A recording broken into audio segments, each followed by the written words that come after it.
We all found out this weekend, of course, that Lindsey Graham had passed away. And I want to ask Marjorie Taylor Greene in a minute who she thinks should replace him and who will replace him. Those are two different answers, of course. But first, let me tell you a little bit more about it. So obviously, they need as many votes as they can in the Senate because of how tight things are in Congress. So according to the Wall Street Journal, this coming week, the Senate is scheduled to consider the nomination of Trump's Attorney General pick, Todd Blanche. On Wednesday, the nominee is set to have his confirmation hearing in front of the Senate Judiciary Committee, of which Graham was a member. Graham's death could make it harder for the Senate to quickly confirm Blanche, given that Democrats are expected to be sharply opposed. And the majority was 52-47, but Mitch McConnell is indisposed right now in a hospital somewhere, we are told, and obviously Lindsey Graham has passed, so they need to fill this replacement right away, and they have. We'll tell you who that is, but remember, there's the temporary replacement, and then there's the person who would replace him on the ballot because he was running for re-election in this cycle. So those are two different issues, and we'll give you both of those in a second. But the Wall Street Journal continues. The process to replace Graham is straightforward. Governor Henry McMaster, a Republican, can appoint a temporary replacement immediately to serve out the rest of Graham's term, and later in the day he did, which ends in January. Once someone fills the position, Republicans will be back to a 53-47 majority, though Senator Mitch McConnell remains unavailable. Then the state would hold a redo of the Republican primary to select a new nominee to take Graham's place on the ballot. Given the state's deep red lean, they say, the winner of the special primary is expected to be the favorite to keep the seat in the Republican hands in November's election for the next 6-year term. And so we've had a lot of different names that are already in the press. Let me run those by you. Lieutenant Governor Pamela Yvette, who Trump backed earlier. Not for this seat, but for the earlier run, Representative Ralph Norman, Representative Russell Fry, former Representative Trey Gowdy, former South Carolina Attorney General Alan Wilson, former Senate candidate Mark Lynch, current Secretary of Treasury for the United States Scott Bessent, former Governor and UN Ambassador Nikki Haley, and former Representative Nancy Mace. And that one is very controversial. She tweeted about how just when I thought I was out, they pulled me back in. Mike Lawler, who is a rabid Zionist in Congress, was outraged, I say. He said, literally no one is pulling you back in. This post is grotesque. Taking glee over the potential of becoming a senator because of a vacancy created by the sudden death of your colleague is vile, completely unfit to serve.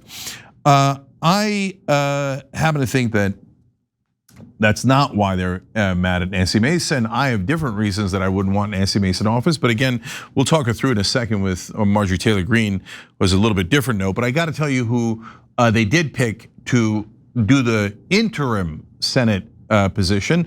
And President Donald Trump on Monday, as the Washington Post reports, recommended that Darline Graham Nordone serve out the term of her late brother, Senator Lindsey Graham.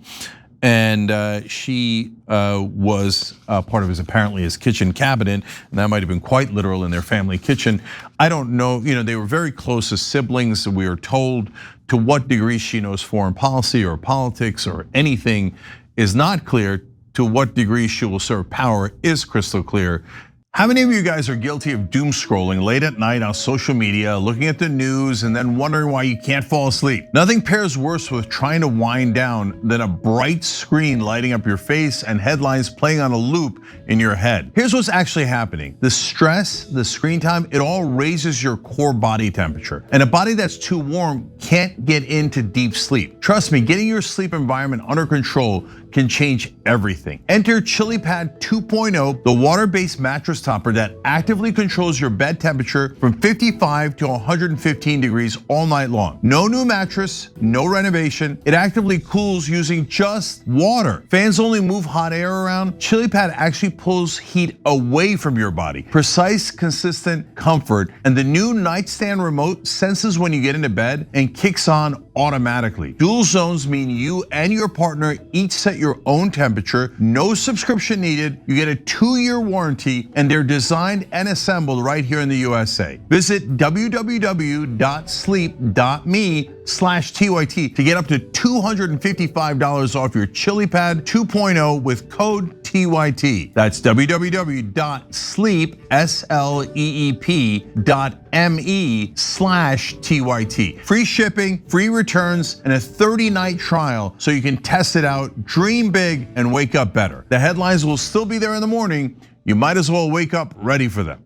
In my opinion, if she wasn't going to serve the war machine in Israel, there's about a 0% chance they would have picked her. But first, Marjorie, what do you think of the replacement?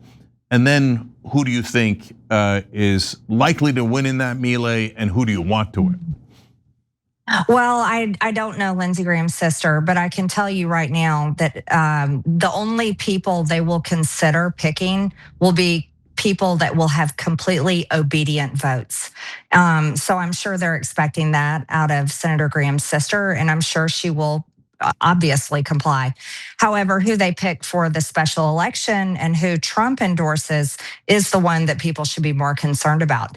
And they will vet them very carefully and make sure that these are very serious Trump loyalists. These will be vetted on all of their views, and if they have a voting record as a sitting member of Congress or elected politician, that will be looked at. And of course, it will be the AIPAC donors, the RJC, the entire Israel lobby will be consulted on who they prefer to replace Lindsey Graham, and their voices, unfortunately, will be listened to. And this is completely America last, as always. So I would say I think anyone that's a very America first and is sick and tired of the neocon establishment Republican Party, is not interested in Israel controlling your elected officials, you should probably be against whoever Trump endorses.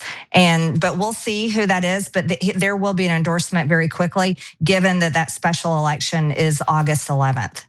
Yeah, so the filing period starts on July 21st. They have a week to file, and then afterwards, the special primary is going to take place on August 11th. And if no candidate wins outright, there'll be a runoff on August 25th. The reason I tell you all that is because it's a super tight window.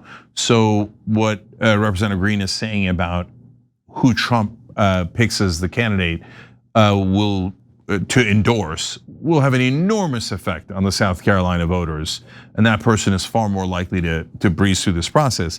So do you have a sense from the list I read who it might be, who the most loyal servant of the establishment is in the Republican Party in South Carolina?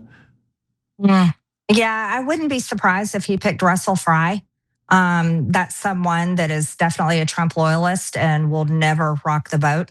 Will take direct orders and make sure they happen. Somebody that the president likes very much. There's a few others on that list that I'm sure the deep state would love. Of course, that would be Trey Gowdy. That's a Fox News correspondent or host that's also a former congressman serving, I believe, on the Judiciary Committee while he was in Congress. That would be someone that I wouldn't be surprised if it is being highly considered. I highly doubt they will pick Nancy Mace. She would have to make some really tough deals if they did pick her. But I see that as a complete long shot.